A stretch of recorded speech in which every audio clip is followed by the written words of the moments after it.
Hello there, Sherman here, coming to you from Tempo Trend Studios, Victoria, British Columbia, Canada. This is number 4 in the series of, what do we call this? Well, this is our chance to review all the theory surrounding playing a coherent solo in the blues. I'm trying to give you all the materials.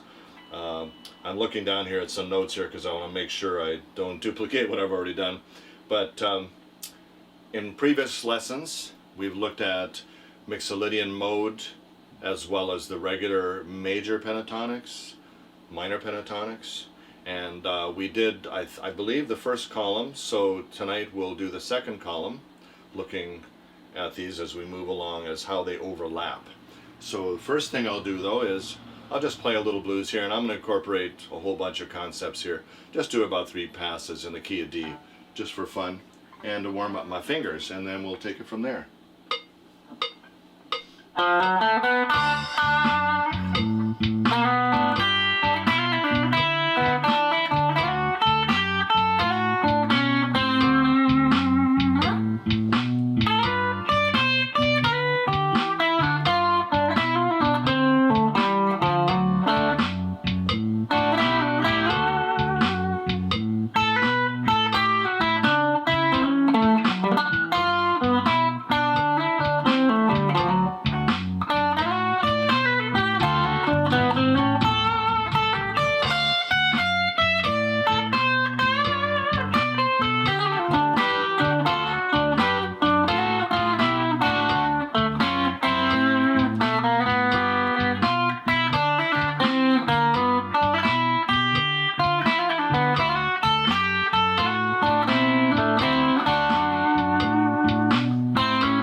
Boom.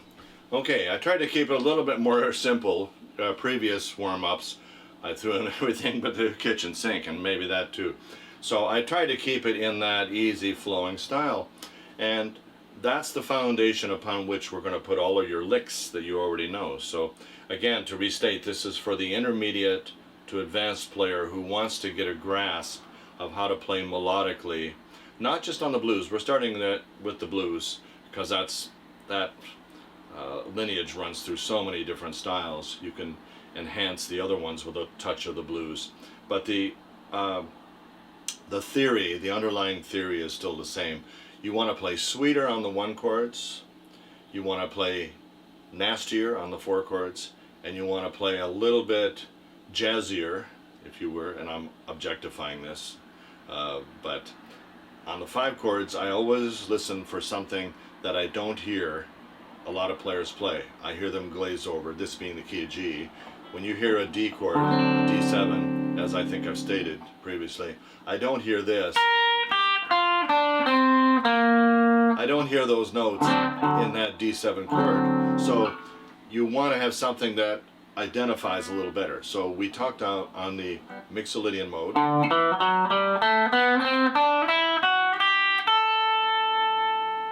And then for the 4, that's for the D7. For the 4 chord, we have the minor pentatonic, which contains that flat 3, which you can hear in there. And then when we're on the G, we're going to try to stress the major pentatonic texture. Now I also touched on, I believe, the fact that on that sheet showing the modes and such, you'll see the flat 5s over the minor pentatonic,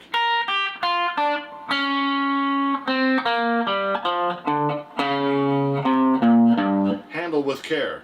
I'm going to be showing you some really nice things later on about dealing with that. Those are spice adders, to be sure.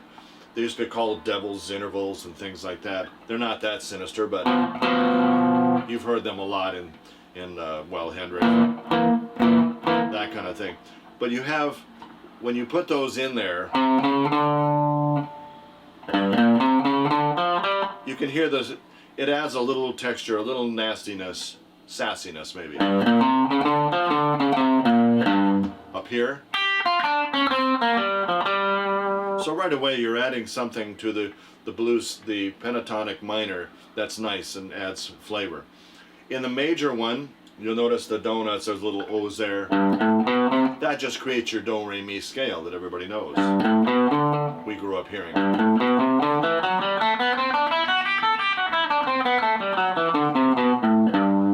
Now keen observers, keen eyes will notice that the Mixolydian scale for D7 is the same scale as the G major scale. Now isn't that interesting?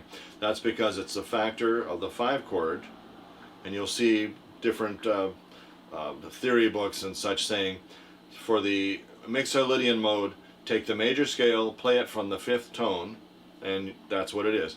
That's exactly correct, and I concur with that. So here's the G major scale. Stop there at the 5th tone, okay? So just start there. And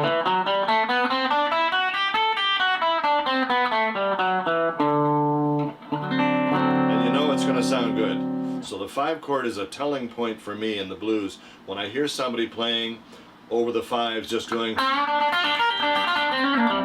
all that stuff, it's impressive maybe, but it's not talking to the chord. The chord needs to be acknowledged, saluted, if you will.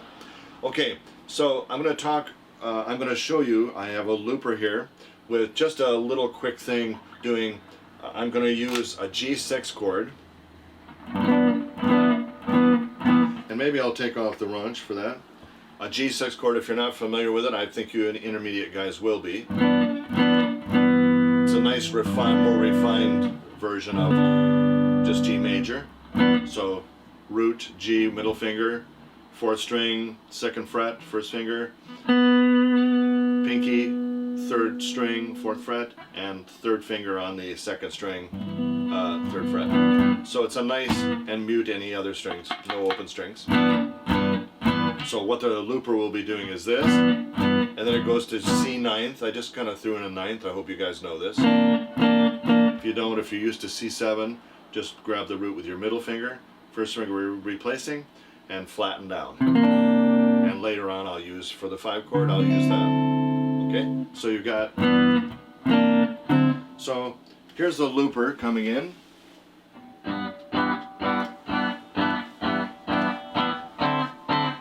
So I gave you 2 bars on each one, okay? It's a little brisk.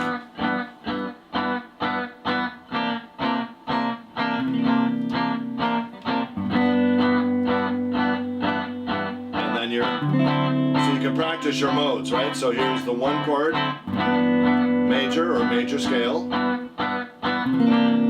minor pentatonic, maybe throw in a flat 5, major scale or major pentatonic, and Mixolydian mode from D, okay? So I'm going to play really simply.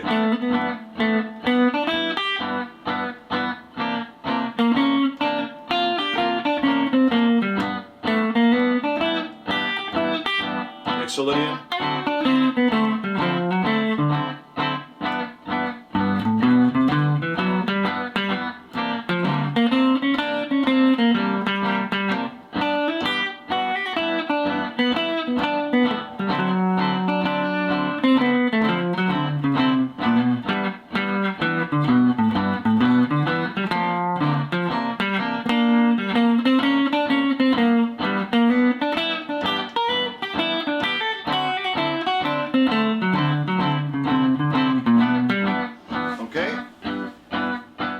So if you get the drift there, it's a bit brisk, but if you can play along with that, set yourself up a little loop doing that, and if you can get up to that speed, then you're on par with me there.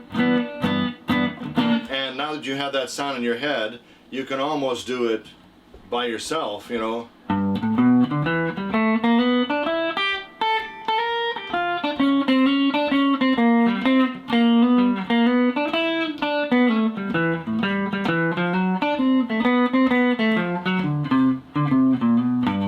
So if you can get to that point where you can play a line that's strong enough to stand on its own without a strong backing, I think you're on your way. If your ideas don't stand on their own without backing, I think you're leaning on that and you're just playing scales. You're not playing melodies. So your melodies have to be strong. Playing a strong melody, creating in real time, spontaneous composition, I guess we call it, not combustion, composition, you'll find that the more you try, the better at it you get. That kind of, the tonal sense, what I would call your radar for the next note. A good name for that is target tones. And we're going to be talking more about that as we go along. Once we go through chordal stuff, we're going to tie it in with chords. Because the chord of the moment is one of my favorite things, factors to consider when you're playing. Joe Pass, the late great Joe Pass, it is rumored, or at least I heard on Good Effect, that he would grab a person's hand while they were jamming suddenly and say, "What chord are we on?" And you better know what chord that is. A lot of people just zone out and go into some fairyland. I used to. Everybody's done it from time to time. You're distracted or something. But it's nice to have one corner of one eye on where the song is going and what the chords are, because you're tying into little nuances that otherwise go by the board. And that's not why we're here. Why I'm here is to show you how to avoid that and get up to another level. Now, I have a chart here which I'm going to be flashing for you at the end so you can study it, you can read. People ask from time to time, and the title of this is called Finding Balance in Your Solos. People ask me from time to time, what is the best approach? Is there one best approach? Are pentatonics the best? Or modes the best? Or arpeggios, arps as we call them? I say they're all good. They're all good and they all have their drawbacks. Okay, so I'm going to read what's on the chart and you can study it later. The component and then the pros and cons. Okay, major scale, all modes. Pros, they add fluidity as all the essential tones are present in this. The cons, used excessively, solos sound viney and aimless. Okay, and I will demonstrate that with this thing, this loop that I have. Major, minor pentatonic scales. They're safe to use because the volatile 4th and 7th scale steps are omitted. They also add definition and licks are nearby. So you're, you know, that goes by without saying, because most of you guys, if you're listening to this, you understand that already. So that's the pro, but that's also the trap, because the con of that is it tends toward blandness and generally ignores the chord tones. So again, there's that thing, letting the chords go by the board and not knowing any connection, not feeling any connection. The third element, the arps, the arpeggios, they do reveal the chord target tones. Now there's that term that I said again, the tones that are safe to stop on, that sound really good and tie in your solos. They add contour to a musical line. Now contour is something I'll discuss more at greater length. When you're playing, if I just play one note through a whole line, sometimes that's nice, it adds tension. If I play notes, scale lines that don't go anywhere and have a low, sort of a low profile, that gets a bit boring. So contour is when you have peaks and valleys and everything and go up to a note. And sometimes when you hear somebody, Eric Johnson is great at this if you haven't checked him out. He'll go up for a heavenly note and you'll think, where did that note ever come from? You want to find those. You can't just purposely jump there for no reason, no objective in mind. But if you're inspired and you know your neck well enough, those can be great moments. They can be defining moments in solos that are memorable. The cons to that, to arps, used excessively, your solos sound stiff.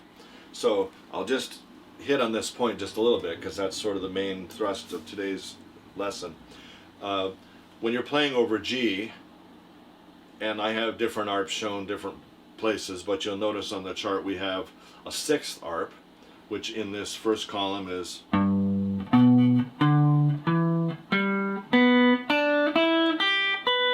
So a lot of stretches there, and you'll notice that doesn't overlap our form 1, which is form 2, I should say, sorry, major. But But the pentatonic has the sixth tone in there already. So that's a tone that really adds color. So, but if you do the arp, you want to run up to it.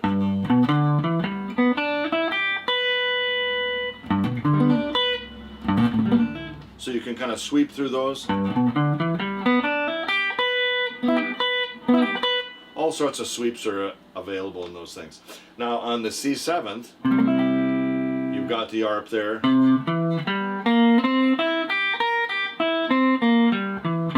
And the D7 one I think we've talked about, I hope we have. That overlaps this. Now if I just played arps over that little loop, and that's going pretty brisk, you'll see how the contour is great. It's just going up, there's peaks and valleys, but it's a bit stiff, it's a bit robotic. But good practice. So here we go. That's the C. Here's the one. D.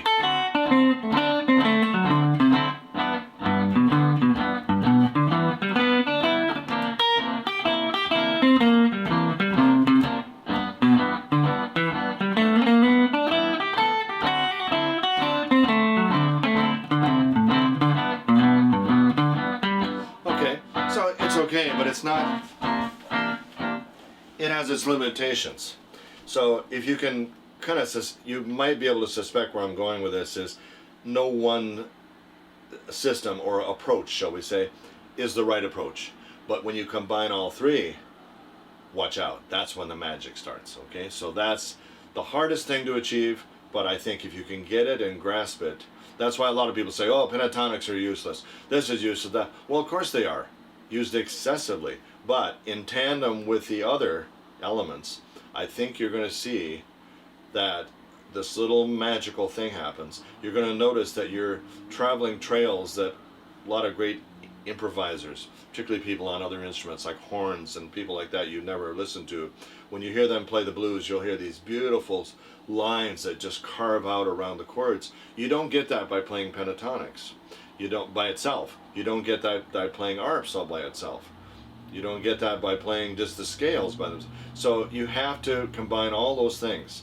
And then what happens is your fusion of that, your identity coupled with your soul, your inspiration, and just that magical thing, who knows where that comes from, that you put your thumbprint on it, then you got something that make people say, like they've said about Knopfler and other people, you know right away who that is, because it's a definite style.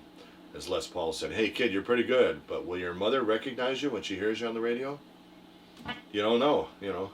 I don't know if I hear that much stuff on the radio that I like anymore, but anyway, it's a good theory. So those are the things. That chart will be posted at the end, and you can think about that, meditate on that. Now, just scales by themselves, I'll just play a bunch of scales on there and show you the limitations there. So starts with a G and then a C.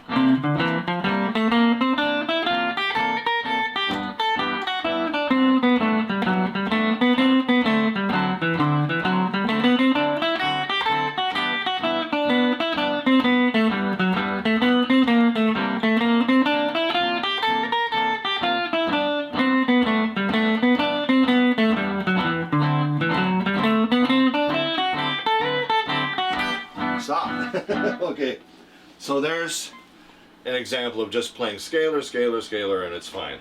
And the pentatonic scales, of course, we know where that will go. That one is probably the most accessible to any of you who are already out there able to have some facility with this. You're going to find that the easier part of the puzzle to put together.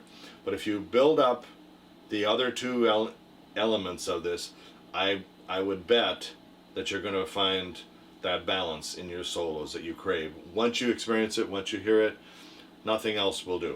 Okay, so that's that. That'll be posted at the end. I wanted to hit on that today before we got too far along, because everybody's wondering what they need to concentrate. Well, if you're weak in one area, then get on it. But it's all there. All the ARPs are there. On my chart, there are triangles and there are boxes, and the key tells you which one. If you want to go sixth or if you want to go 7 for more bite. Play the regular notes, the roots and the regular solid dots, and then if you want to play 7s or you want to play 6s, that'll depend on which way you want to go with it. Okay, so I've improvised over that. Let's do the second column before we conclude this lesson, get too far along here. The second column will involve form 3 from the 5th fret, and that's your major. You can hear that. So 5th fret, I'll call the frets, 2 notes per string. 5 7, 5 7, 5 7, 4 7, shift, 5 8, 5 7. Okay, backwards. Shift. And you can hear that that's going to sound lovely. Now you go to C7, good old form 2, which most of you know, you'll at least know the top part. So whatever, that one, form 2 from the 6th fret. I'll call out the numbers of the frets in case there's any gaps or doubts. 6 to 8, next string 5 to 8, next string 5 to 8, next string 5 to 7, next string 6 to 8, next string 6 to 8. So good old form 2, the full thing. So my advice, play one up and one back. Play a chord first. G, major. Form 2 backwards. Okay, so you can just do that all day long. A lot of shifts in there. Sorry about that. It's just the way it works.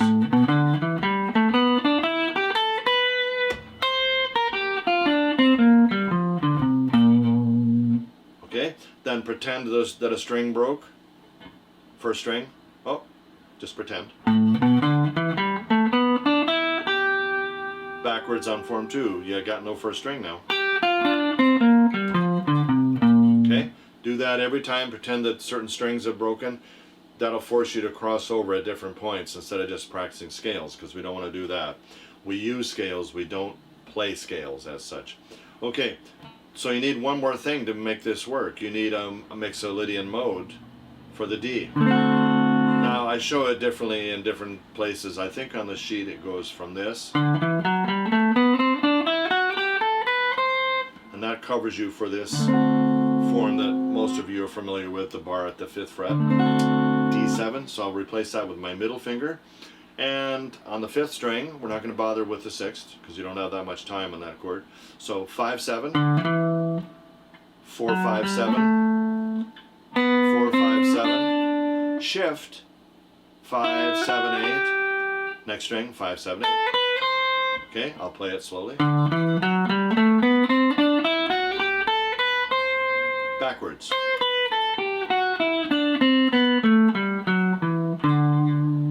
Okay, that covers you for the 3 chords in this column. So again, we're getting in really deep, trying to get all the little passageways between points. So let's see if I can do that. I'll put on the G, key of G, and I will play along with that. Hopefully not too fast. And I'll call out what I'm doing. Major, minor, major, minor. Notice I put a bend there, don't do too much. Major. You can slide into some of these. Mixolydian. Minor.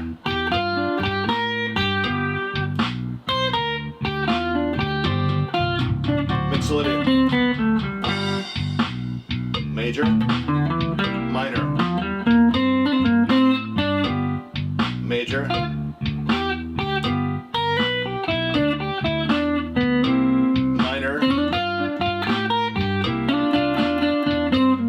Most of you know that one, right? Major,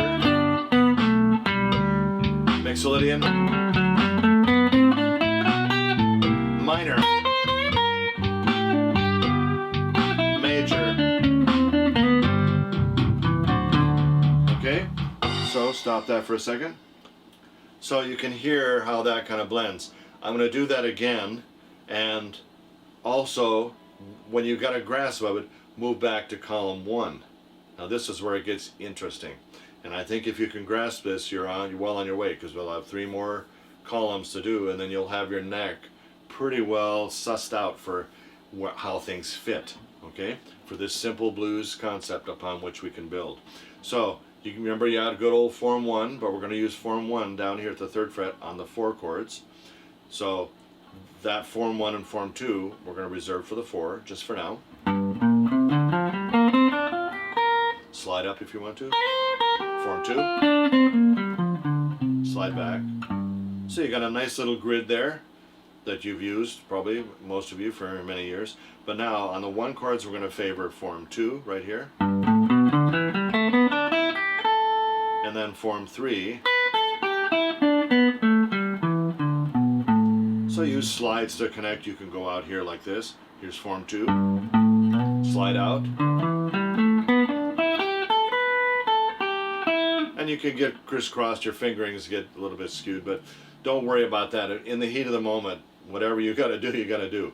Okay? And then the Mixolydians, you had D, D7 here. And you also have the new one tonight we talked about. So I'm going to play as simply as I can and just play deep in the corners on that, okay? And if you remember where they are, I'm not going to call out what they are, but you can hear it. I think you can hear it. Okay, so here goes. Starting with a major.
Okay, so that wraps up this installment, and I hope I explained everything slowly enough. There will be a chart at the end of this that you can refer to, and I hope it makes sense. If not, I'm hoping that as I go, I look back a little bit and review previous things and try to incorporate and, you know, elaborate a little bit and tie them up a little bit. So hopefully we'll pick up the slack on the run as we move forward. I hope you stay well. Hope you're enjoying these. Give us some feedback. Let me know if there's something that you'd like me to cover. I'm going to be covering a lot of things I haven't mentioned. Double stops coming up, all sorts of things. And just stay well and take care of yourselves. Bye for now.